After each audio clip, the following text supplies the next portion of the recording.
Kamala kim için çalışıyoru soralım. Kamala Obama ilişkisini bir deşelim. Kamala Harris yeni Obama mı diye bir soralım, sorgulayalım ama şimdi kimdir bu Kamala? Bir de şöyle bir bakalım biyografisine. Burayı da verin dostlar. 59 yaşında, 20 Ekim 1964 Kaliforniya doğumlu.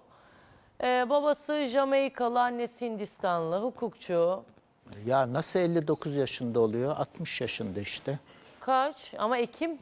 Kadınlarda ay hep olarak bir yaş bakılmaz. söyleniyor ya. Yaşta Aynı mı? yaştayız. Tabii. Sen daha gençsin Abdülkadir abi. Ay olarak teşekkür ederim. Ama espri bir yana hoş bir kadın. Ya şimdi Yorum yap. Amerika Yorum gelmedi. Arkadaşlar sizlerle bu programı yapmak zor ya. Yapmayacağım. Özellikle bugün niye böyle zor oldu? Abdülkadir Selvi, ben seninle bu konuda iyi anlaşıyorum. Evet, Biraz tamam. değerlendirirsen hoş kadın, güzel kadın olduğunu düşünüyorum. Aynı Ama kanal. huyu güzel olsun, dünya için iyi kararlar Tabii, tabii. alsın yani. Güzelliği, Kesinlikle, iyi kesinlikle. bir ahlak sahip olmadığı sürece güzelliği Ayrıca batsın yani o güzel kadın şeyine sen kadın olarak bakışınla bizim farklı olabilir. Aa, beğenmedin mi? Beğenmiyor musun? İstersen burada durayım. eve gidemeyecek ondan korkuyor. Yeterince Burası belaya her yeri biliyor. sokmayayım. Peki. Şimdi yani özgeçmişi de böyle Kamala'nın. Ama çok başarılı bir savcılık dönemi var. Ya tamam iyi kahkaha atıyor. Gülmek yakışıyor. Yani güzel bir kadın. Ama Amerika'nın anladığımız kadarıyla eğer seçilse tarzı değişecek. Amerika değişmeyecek. Sadece Ne demek o, milletin tarzı değişecek? başına örecekleri çorapları kahkahayla anlatacaklar demek. Olay bu. Gazze'de çocuklar öldüğünde, masumlar öldüğünde bu kahkahayla anlatacak herhalde. Ya da Orta Doğu'nun herhangi bir yerini kan gölüne çevirdiklerinde ne şekilde davranacak? Kahkaha mı atacak? Ya da Ukrayna ya da dünyanın herhangi bir coğrafyasında yapacağı Amerika'nın farklı olmayacak. Kamala Harris farklı davranmayacak. Sadece demek ki işte arada bir cümlelerin arasında kahkaha atacak. Bunu anladım ben. Burak Güntay, hocam şimdi Kamala için bir manşet attık. Kamala kim için çalışıyor? Kamala yeni Obama mı? Nasıl değerlendirirsiniz? Kamala yeni Kamala işte. Obama bırak babama hocam. değil. Değil. Obama ile alakası yok. Kamala Hocam ters bir Kamala. şey yapmayı çok seviyor. Başka Ya bir şey arkadaşlar, söyleyeyim bugün beni size. aşırı yordunuz, bunu söyleyeyim yani. Kamala'nın eşini gördünüz mü? Eşini. Evet. Hayır. Ben Kim olduğunu biliyor musunuz? Yunus sen gördün mü? Doug Doug Emhoff. Beyaz ve Yahudi. Evet. Güç, Ha, çok Yahudi şey mi? bir- Trump'ın damadı Yahudi, onu biliyoruz. Kushner. Aynen. şimdi nasıl diyeyim? Kamala'nın eşi Yahudi miydi? çok Tabii. dindar, Hem de Walmart'ın bir- falan bayağı avukatlığını yapmış. dindar bir Yahudi. Walmart'ın avukatlığını yapan çok ciddi bir hani müesses nizam diyor ya herkes. Her yer müesses nizam. Trump Kamala'nın Kaliforniya'daki işte seçimlerinden tutun, senatörlük seçimlerine, adam iş adamı. Hillary Clinton'a kadar kampanyasında destek olmuş bir iş adamı. Tabii. Öbürü öbürüne destek olmuş. Şimdi buradan hikaye çıkar da sonra çıkar. Yani ne demek istiyorum? Kamala Harris bir an önce işte tabii hep işin gülme tarafı, şu tarafı, bu tarafı diye bakıyoruz da ben size bir şey söyleyeyim. Mimikleri belli olan bir başkan adayı var ya. Siz farkında mısınız? Biz münazaralarda falan yaklaşık 6 aydır ne seyrettiğimizin farkında mısınız? Mimik bir daha söyler misin? Mimikleri belli olan bir başkan adayı gördük 6 aydır. Yani ben Trump'la Biden'a baktığım zaman ekran dondu mu diyordum. Yani internet mi gitti dediğim oluyor, kanal mı durdu bir şey. Botoks yaptırdıkları için bolca. Biden kitleniyor, öbürü zaten böyle bir şeyler yapıyor. Şimdi bu kadın Cumhuriyetçi Parti'den aday olsa işi zor. Bu kadın Demokrat Parti'den aday. Bakın size birkaç şey söyleyeyim. Amerika'da okuma oranına göre üniversite mezunlarının ekseriyeti hangi partiye oy verir? Demokrat Parti'ye. Eğitim oranı Cumhuriyetçi Parti'de daha azdır. Mesela. Neye gelmek istiyorum? Şuna gelmek istiyorum. Demokratların oy kitlesiyle Cumhuriyetçilerinki farklı.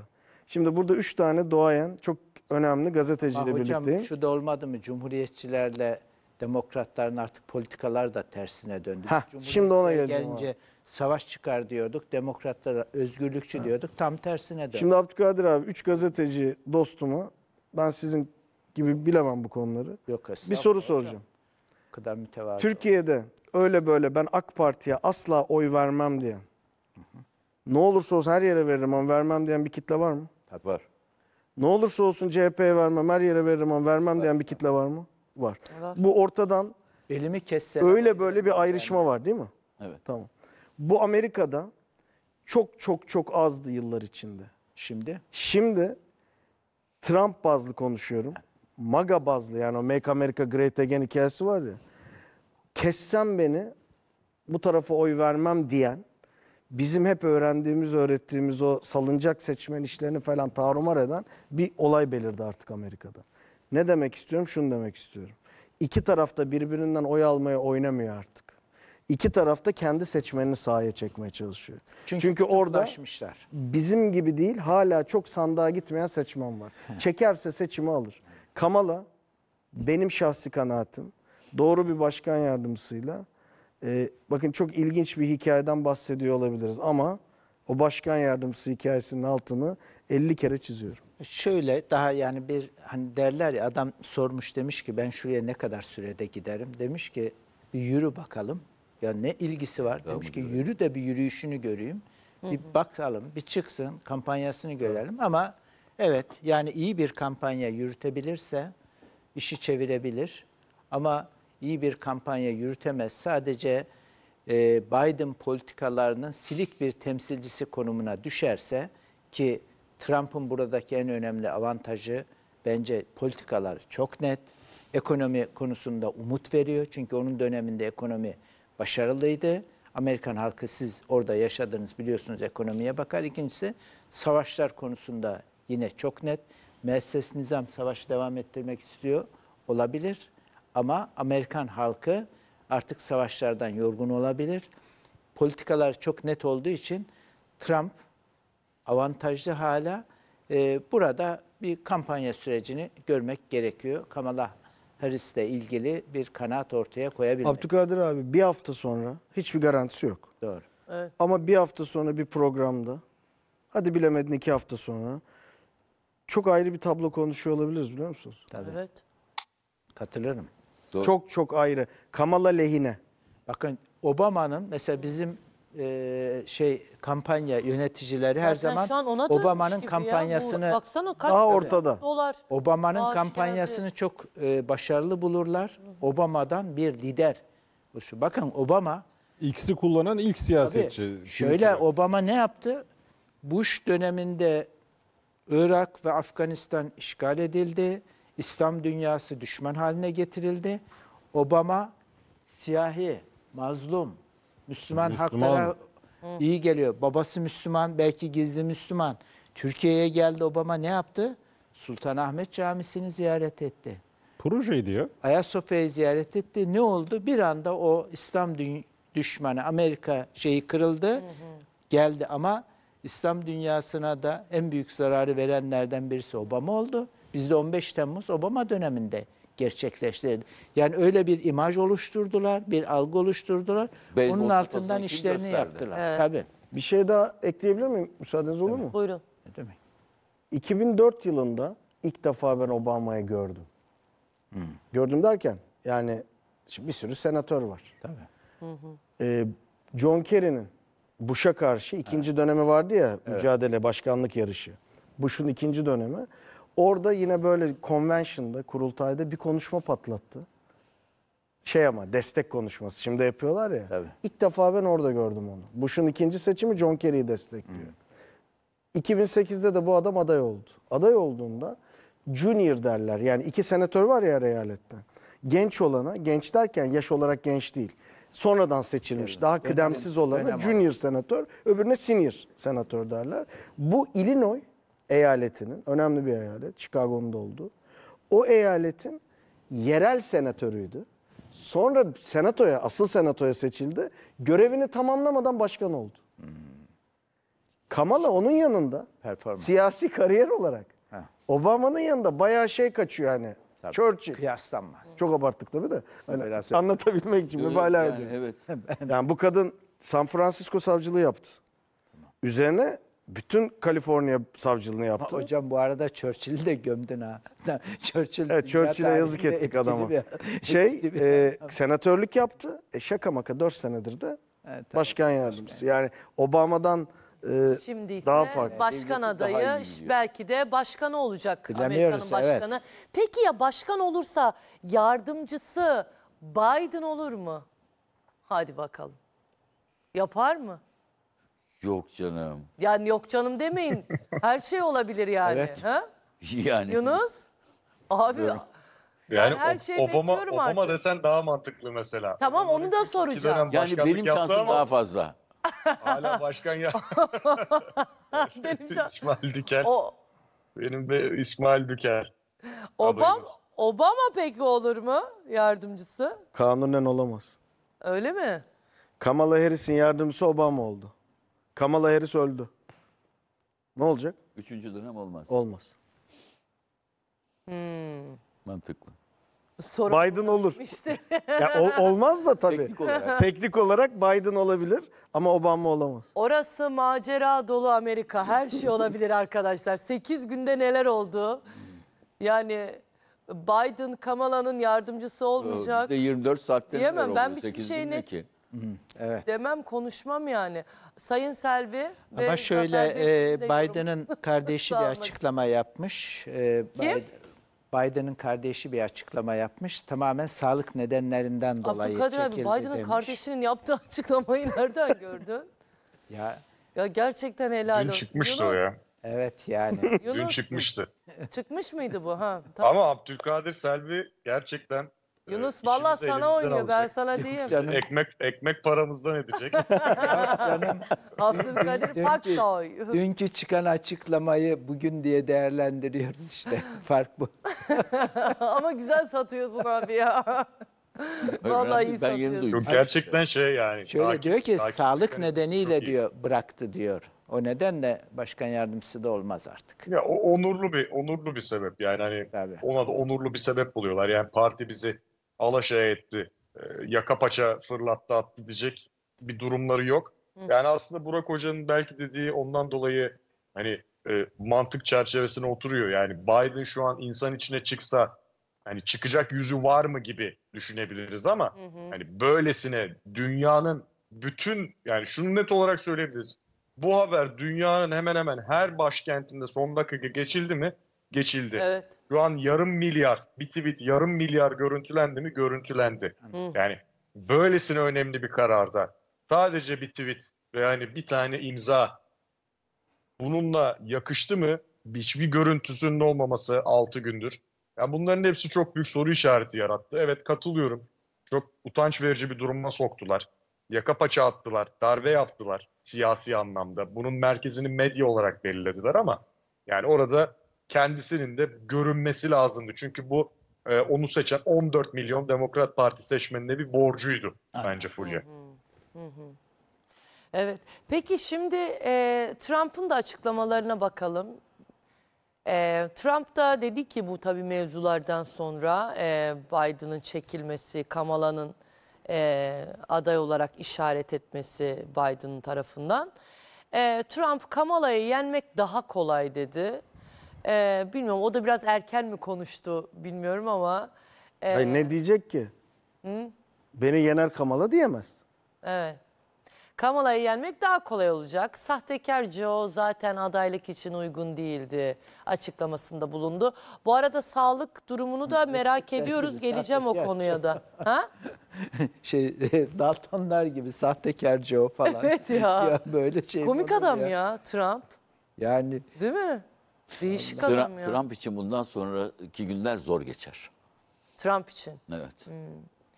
Belki bir şey söyleyeyim Arkadaşlar. mi? İlki Ya bu iş bitti arkadaşlar. nasıl bitti? Yani burada herkesi çok kamalacı görüyorum ben. Kamalacı olmak başka bir Bunlar şey. bunlar Yo, biz kamalacı, ben kamalacı değilim ya. Bunlar dünyayı çok yordular. Bunlar artık dünya, şöyle söyleyeyim sana, Trump işi bitirdi. Trump'ın işi bitirdiğinin bence herkes farkında. Ya bu nedir ya? Yani sen şimdi Temmuz ayının sonuna gelmişsin. Mevcut adayı zorla bir şekilde bir darbeyle adaylıktan geri çekmişsin. Onun yerine onun yardımcısını koyuyorsun. Tek alternatifim bu. Bence burada artık geri dönülemez bir noktada.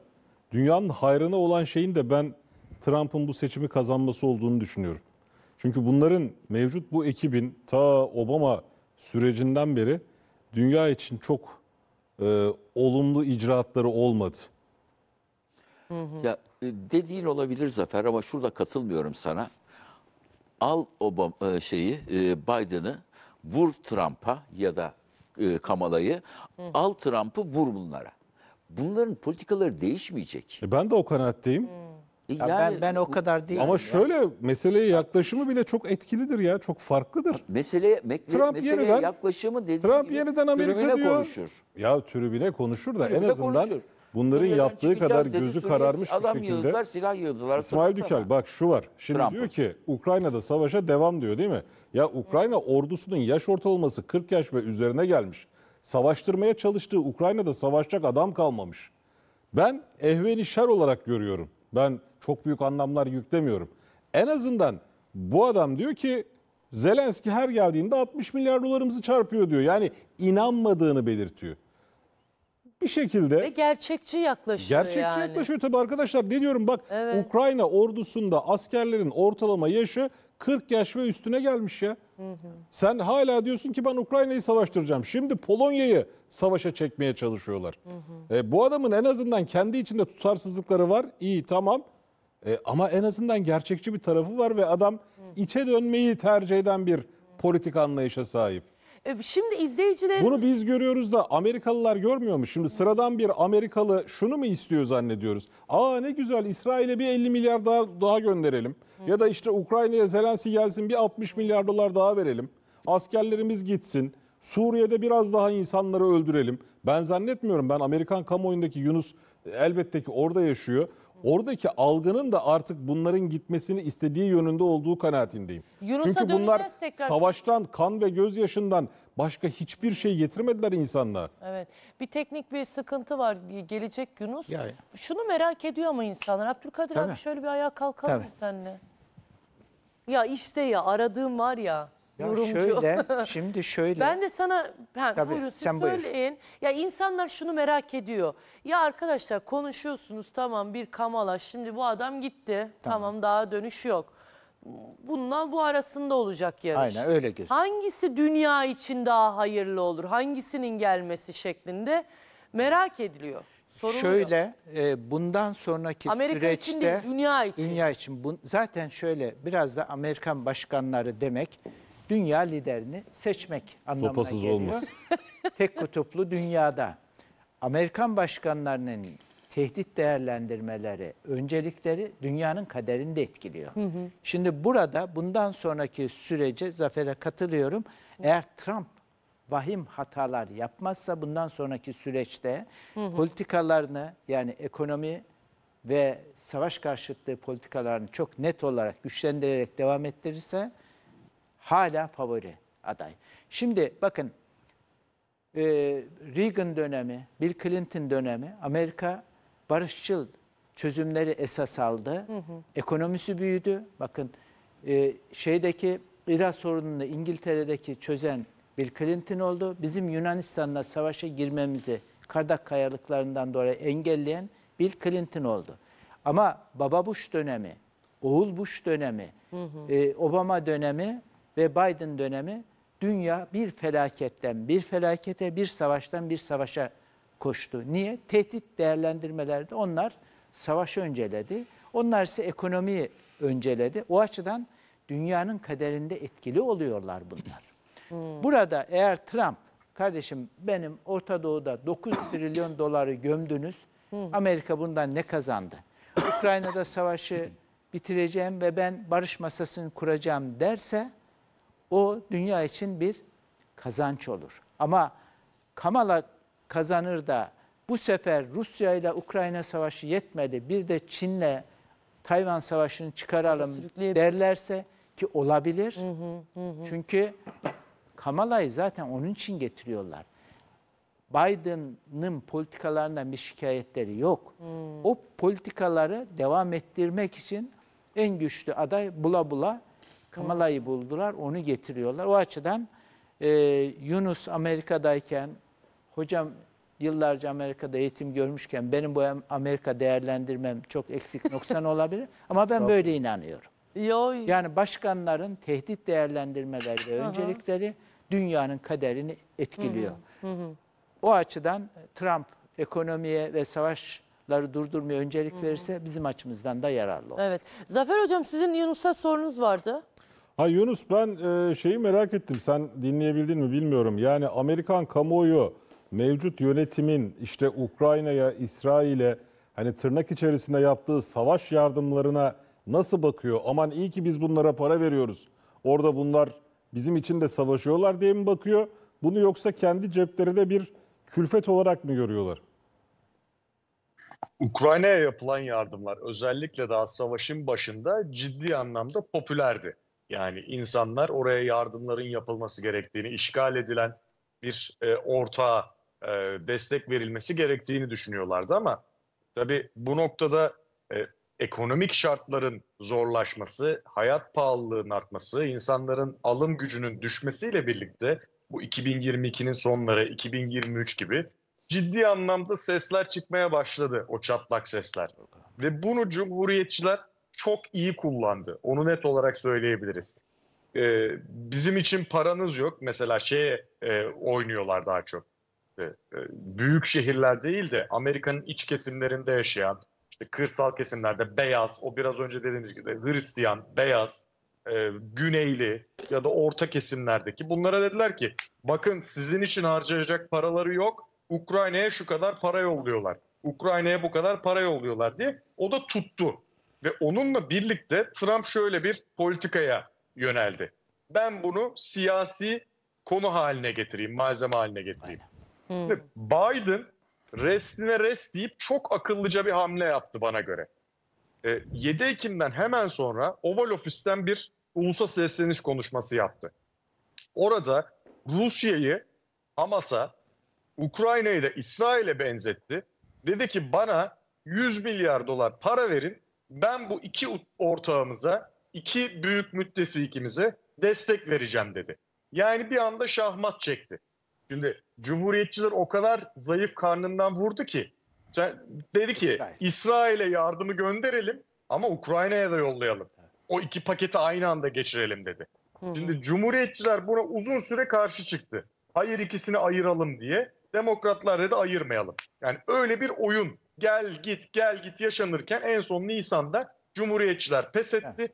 İki paket birlikte geçti. İsrail Kongrede. ambalajına sararak Ukrayna'ya yardımı geçirdiler. Ve sen de bunu Geçirdiler. yayınlardan Şimdi baktın. Cumhuriyetçiler şu konuda özellikle Trump Cumhuriyetçileri şu konuda ikiyüzlü davranıyorlar. Kardeşim Ukrayna'ya giden 60 milyar dolar Amerikalı'nın cebinden çıkıyor da İsrail'e her yıl giden 4 milyar dolar, İsrail'e her yıl işte bu yıl giden 20 milyar dolar kendi cebinizden çıkmıyor mu? Ona niye ses çıkaramıyorsunuz? İsrail'e neden laf edemiyorsunuz? Orada da şöyle diyorlar ama İsrail bizim farklı müttefikimiz, onlar farklı ortağımız diye. Yani her politikanın, her siyasetin bir ikinci yüzü de oluyor. Mesela Trump 2015 yılında Yahudilere yaptığı konuşmada Cumhuriyetçilere siz beni satın almak istiyorsunuz, beni satın alamazsınız. Ben size asla satın alınmayacağım dedikten sonra şimdi niye yani şimdi ekranda söyleyemeyeceğimiz gibi onların elini eteğini öpüyor. Evet. Şimdi demek ki Trump da bazı şeylerde popülist davranıyor ama arkadan başka şeyler yapıyor. İsraillilere yalvarıyordu şu an Yahudilere. Biden'a oy vermeyin, bana oy verin. Ben sizi daha fazla koruyacağım. Bütün istediklerinizi verdim. Golan Tepelerini verdim, Kudüs'ü verdim diye. Demek ki işte öyle ben sistemle mücadele edeceğim diyorsa Trump, asıl mücadele edeceği sistem burada. AIPAC yani Yahudi lobileri tamamen satın almış siyaset. Ama kırmızı onunla çizgi. mücadele. Ama kırmızı çizgi İsrail olmuş. ve Yahudi lobileri. 2015'te değildi ama kırmızı çizgisi. Yani Trump'ı da iki seviyeli görmek lazım. Evet bir söylediği gerçekten mücadele edeceğim diyor. Farklı görüşleri var. Ama öbür yandan da çoğu sisteme uygun davrandı. Sisteme uygun adamlar seçtiği de ortada. Bir de son bir cümle. Ondan sonra bırakacağım, uzattım. Mesela seçtiği başkan yardımcısı Vance, J.D. Vance. Geçen hafta özellikle üstünde durmuştum. Kimin yerleştirmesi bu? Hani bağlantıları tuhaf diye. Bugün Robert Kennedy Jr. çıktı. Kennedy'nin işte akrabası olan başkan adayı. O da dedi ki J.D. Vance CIA yerleştirmesidir dedi. Şimdi hani, İşte tam olarak Trump'ın bundan da Trump seçtiği işi kişiler. bitirdi. Evet.